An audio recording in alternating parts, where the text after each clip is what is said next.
guys, back with a dividend update video today of my public dividend portfolio. Hope you guys have been doing well. Market's been up and down, but not too bad this past week, in my opinion. So we're gonna check out how my portfolio has fared thus far. I think this is episode 16 now that we're on. But before I show this, gotta make the typical disclaimer. None of this is financial, legal, or tax advice. This is just for entertainment. This is my opinions. This is what I'm doing. Take it with a grain of salt. None of these are buy or sell recommendations, and obviously I have beneficial interest in these companies. So do your own research and consult a professional before investing. But this is what I have in the public dividend account right now. So Armada Hoffler, our biggest winner right now, up 8.16%. This one's actually surprised me. It's held up kind of well, even with the recent pullback we've seen in REITs. This one really hasn't been hit as much. That's probably because it was kind of at a lower valuation originally, so I feel like it doesn't have as much as far to fall, and I think I picked it up at a pretty decent price.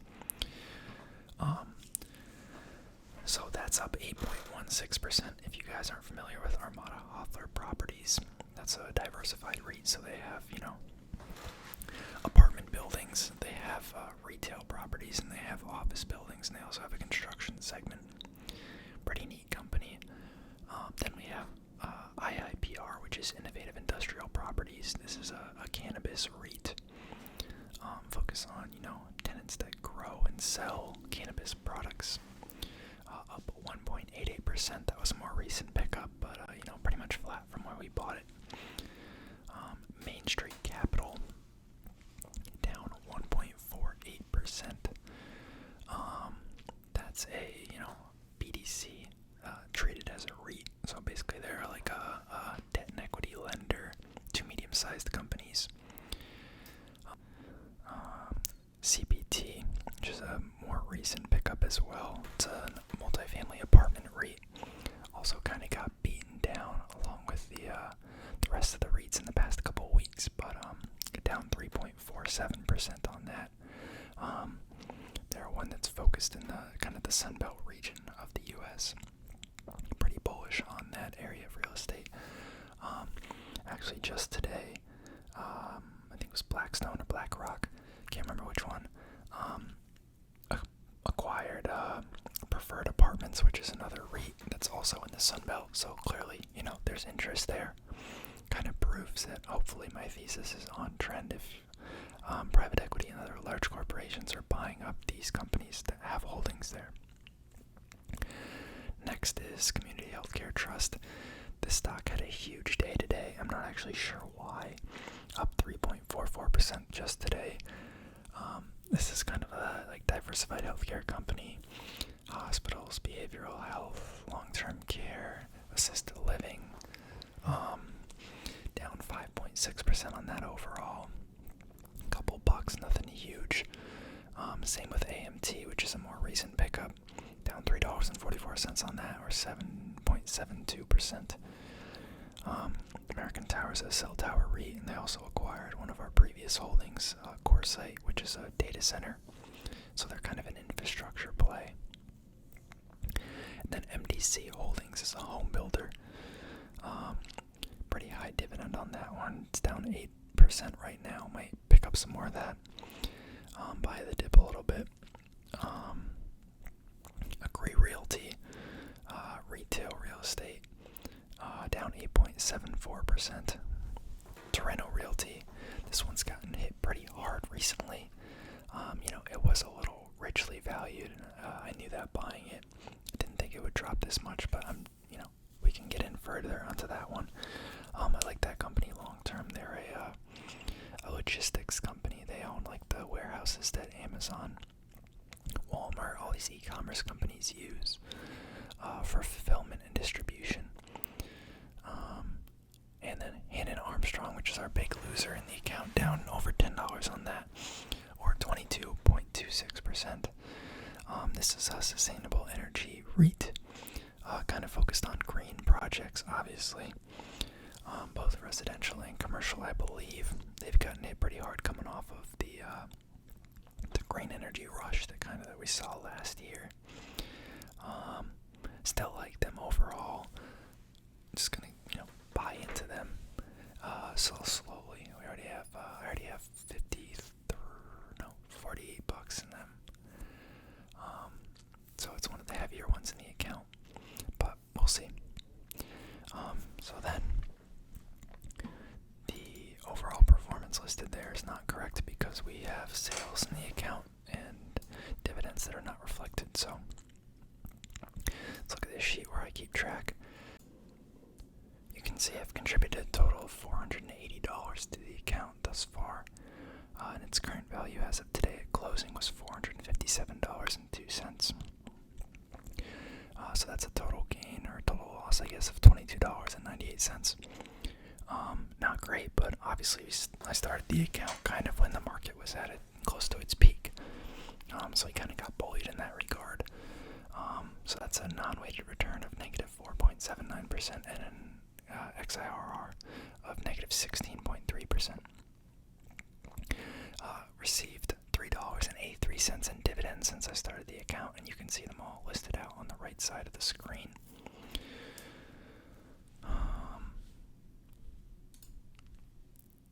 Yeah, so I'm considering adding another position. One of the ones I'm considering is EGP, East Group Properties, which is kind of similar to TRNO. It is a smaller company, so it kind of fits in, with the companies that I like to have in this portfolio, but I don't know if I want another logistics property company in this portfolio because I feel like that spot's kind of already filled. So I'm thinking that I may look into this company, so that's probably what I'll look at today. This company is Equity Lifestyle Properties Incorporated. So this is also a real estate company, but they kind of have a different set of business models. They operate in 3 segments. They have manufactured housing, which, they're not your trailer homes. They look like this, but they're like mass-produced, relatively generic homes. They're in communities typically. And, here, let's pop this open. And, there's a lot of like retirees that go there, maybe like low-income housing, all over the U.S. There's a lot of locations in Florida, from my understanding. They're across 23 states, 200 communities. They gotta give a better description than that.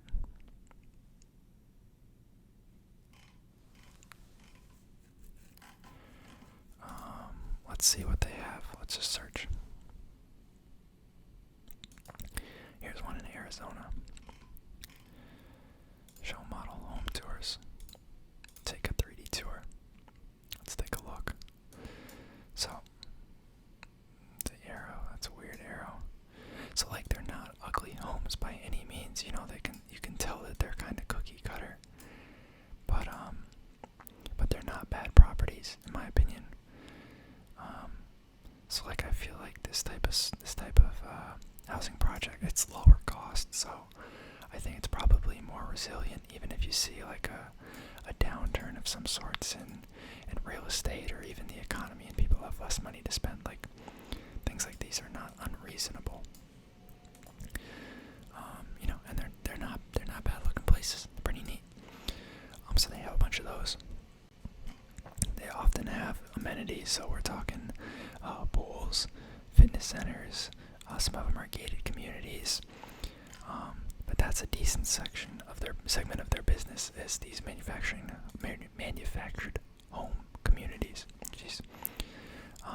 Next big one is RV resorts and campgrounds portfolio. So they own more than 200 RV resorts and campgrounds across the country. I think that RVs have seen a boom lately, with both the younger population just wanting to like live life and like travel and experience things, but also just like the increase in remote work has made this more possible. If you go on like social media, you're bound to see like people converting like vans and school buses into like cool campers or like remote work from home stations that they can travel in. So I think that this is not a bad like play.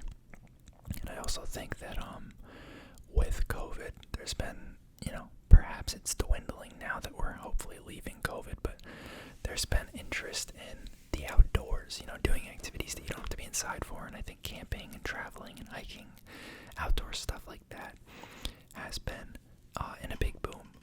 So they have resorts and campgrounds spread across the entire country, kind of along the coasts more than anything else.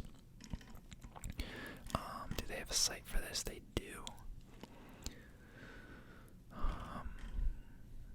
Let's see.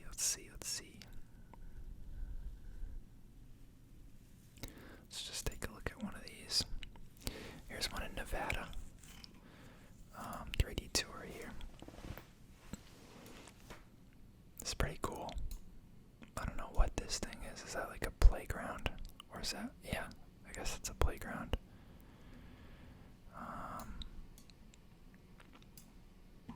This is such a weird tour. Is this all they're gonna show me? Oh, this is a RC. Oh, this is an RC racetrack. That is such a random amenity to have. What the heck? Shuffleboard courts. Cool. Swimming pool. That's a mid swimming pool. Recreation hall. Like for an RV park and a campground, I think these are pretty nice amenities. And the prices didn't look unreasonable. $48 a night, I think it was. But yeah, they have a bunch of properties like those. I think it's an interesting business model. I think it'd be cool from a diversification standpoint. And then the last segment of their business is marina boat slips, and this seems to be like a newer segment that they're adding. I think a lot of them were acquired this past year. But like when people have boats that they put in or they keep docked somewhere, they have to pay like rent on that slip. So they are essentially the landlord of the dock, which is kind of cool. I don't know. Let's see. So yeah, like see this dock, like they own like this little area, and people pay to keep their boats here.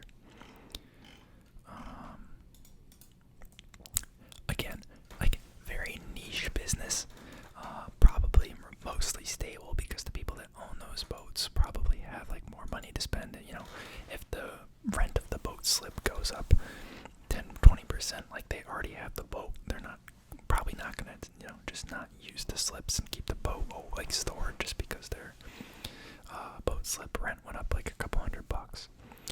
So probably decently resilient, although there probably is like some people in the middle who like may decide to sell their boats because it's getting too expensive, or maybe they're spending money they don't have because of the stimulus and the great year we've had. But I don't think it's a bad spot to be. I think most of their marina properties are in Florida, where we're seeing a huge influx of wealthy people and old people, as well as just like remote workers in general. And there's some corporations moving down there, so not a bad place to be at all. I think it's also just like a unique diversification opportunity, like where else you can be able to invest in like marina boat slips. So those are the three segments. Let's take a look at just their overall trends. If you guys didn't check out the video I did on East Group Properties, that should be up around the time I post this video, probably before this one, so it's probably the last video I posted. But that's the other one I'm considering. But this one, extremely steady revenue growth. Looks like a trailing 12-month revenue of $1.2 billion. This is a $15 billion company, so not small by any means.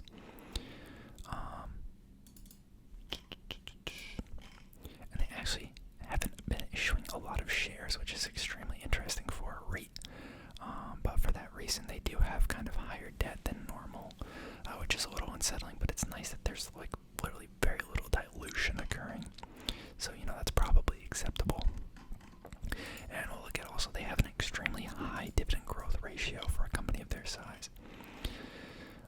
assets, looking at about $5 billion in assets. That's been growing pretty steadily the past 2.5 years, so, COVID didn't really hurt it too much. Here's what I was talking about in the debt. Pretty high debt, $3.6 billion, and most of it is shorter-term debt. You can see only about $500 million of it is long-term liabilities. And cash on hand, they're only looking at about $40 million. So it's a balance, You don't have the dilution that you typically have with the REIT, and you have good dividend growth, but trade-off, higher debt, a little bit of less of a margin of safety or a cushion, I guess, in my opinion. But I guess they could always issue shares if they needed to. Margins we're looking at, low 20s, it looks like. Not as good as most of the other REITs that we see.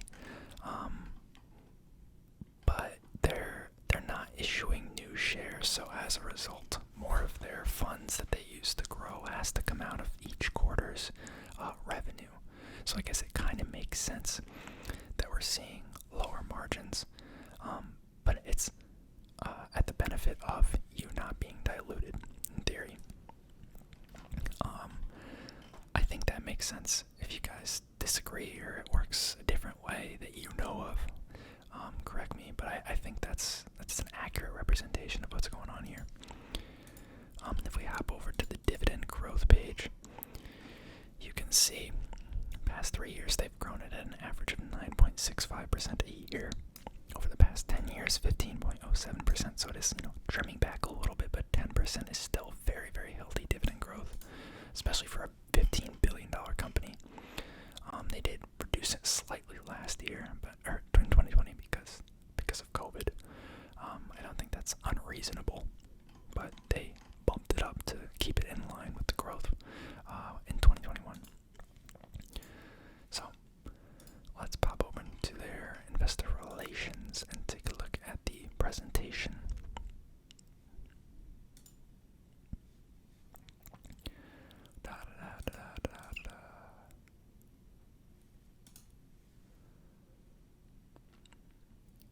It's loading.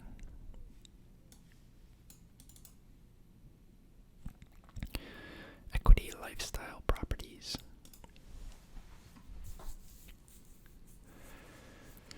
"436 properties across 33 states and 1 Canadian province.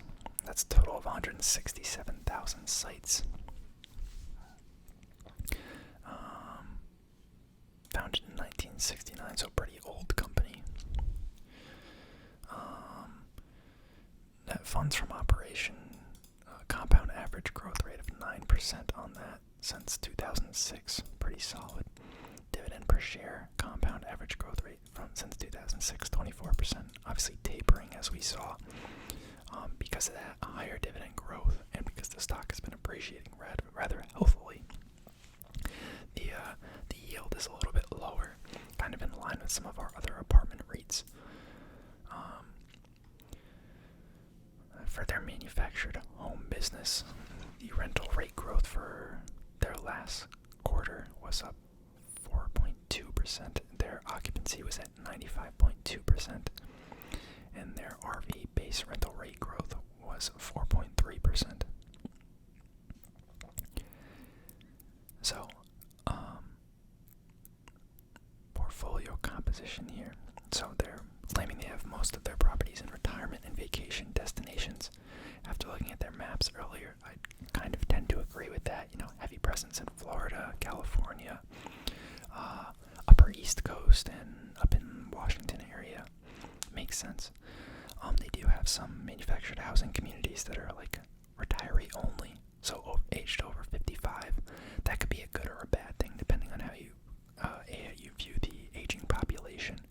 On the one hand, there are a lot of boomers who are yet to retire and may end up in these communities, but on the other hand, these next couple of years are probably going to be the highest level of old people that we'll have for a while, so after that it could potentially drop off. But I feel like you could easily spin that and just open it up to everyone, and if there's this many properties on lakes, river, and oceans, and they have nice amenities, I don't think it'd be terribly hard to fill.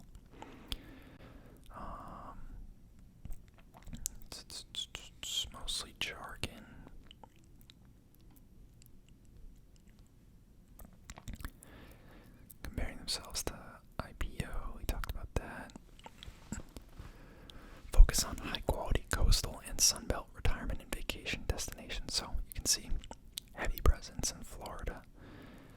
Got some heavy presence in Arizona, California, Oregon, and Washington. And then the East Coast here and a little bit around, Michigan, Wisconsin. Very neat, very neat. You can see that trend kind of follows with the manufactured housing and the RVs. And like I said, most of their marina slips are in here. It's only 5% of their portfolio, so I do think it's a newer addition kind of to their business plan.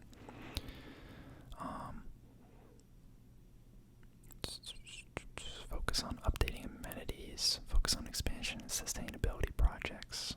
Okay, sure. This is what I was talking about before.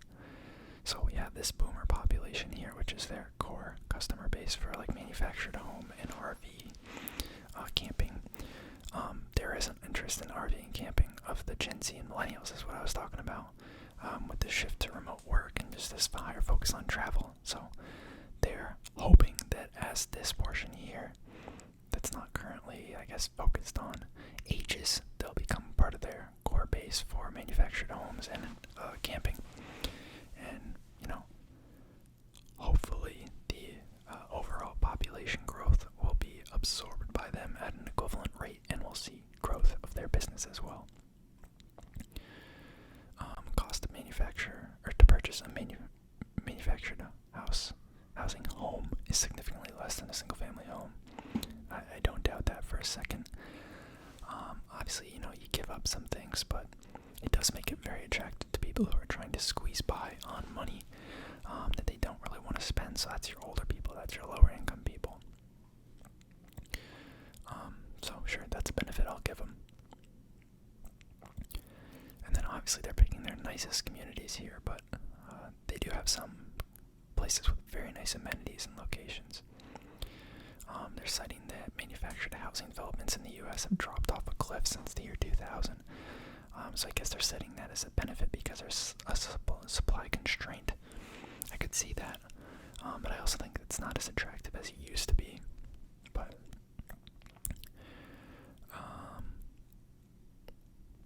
so 62.5% of their revenue comes from manufactured housing. 19.4% comes from RV and marinas. Annual membership, I don't know what that means.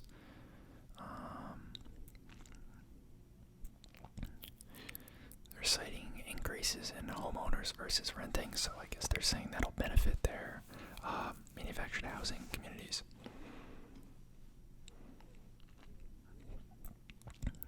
98% occupancy on manufactured. Oh, they're saying 56% of manufactured housing communities are 98% occupied. That's a weird statistic. Give me the overall one. There's been, 4 to 5% growth on manufactured housing and RV rent rate. Thousand Trails is one of their brands for their RV and campgrounds. So they're saying that there's members for that, and they've seen a 19% growth in that since 2016. Kind of cool, but, whoop-de-doo. And they're saying even during the housing crisis, they've managed to sustain net operating income growth. So I think it looks like 2008 was the worst year, which makes complete sense. But all the other years they've been able to grow, 2 to 5%, kind of, for a very long time.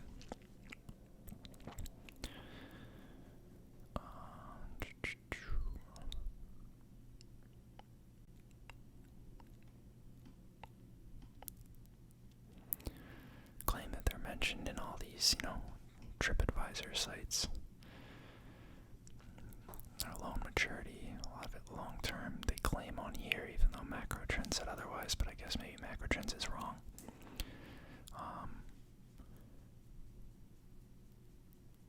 But I guess this is it. Still a lot of debt for a company of this size.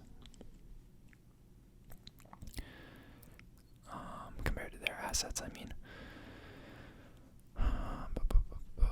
They're citing their dividend growth is above most REITs. I would tend to agree.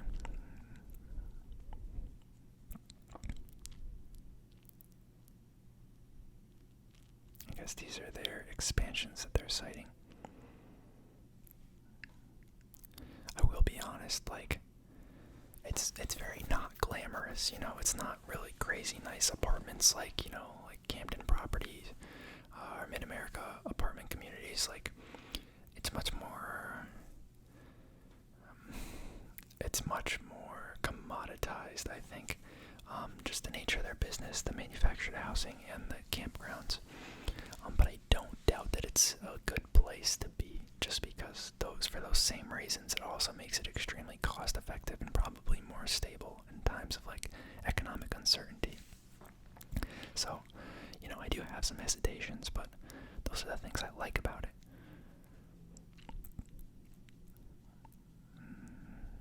Now they're just talking about their company. Let me know what you guys think. I haven't made my mind up yet, but